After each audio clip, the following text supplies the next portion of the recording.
चला तर आज आपण बनवूया पनीर बार्बिक्यू।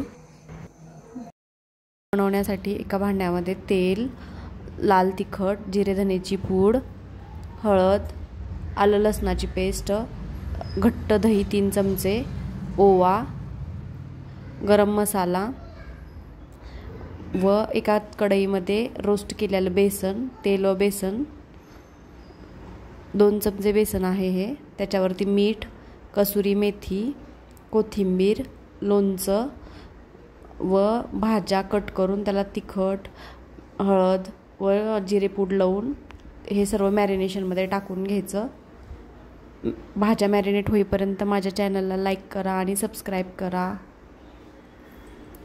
भाज्यांना व्यवस्थित हातानेच मॅरिनेट करून घ्यायचं। मॅरिनेशन भाज्यांना व्यवस्थित लावल्यानंतर आपण एक कोळसा घेऊन त्याच्यावरती तूप टाकून त्याला भाज्यांना थोडासा स्मोकी फ्लेवर देऊन घ्यायचा। भाज्या 2 तास मॅरिनेट करायला ठेवायच्या। भाज्या मॅरिनेट झाल्यानंतर आपण एक बॅम्बू स्टिक घ्यायची व त्याला सर्व भाज्या लावून घ्यायच्या व्यवस्थित।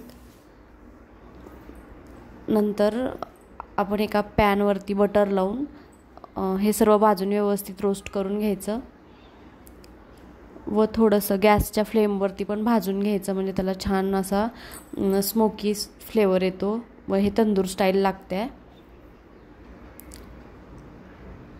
चला तर अशा पद्धतीने घरच्या घरी आपण पनीर बार्बिक्यू बनवलेला आहे। ही खूप टेस्टी रेसिपी आहे, नक्की ट्राय करा। Please like and subscribe my channel. Thank you.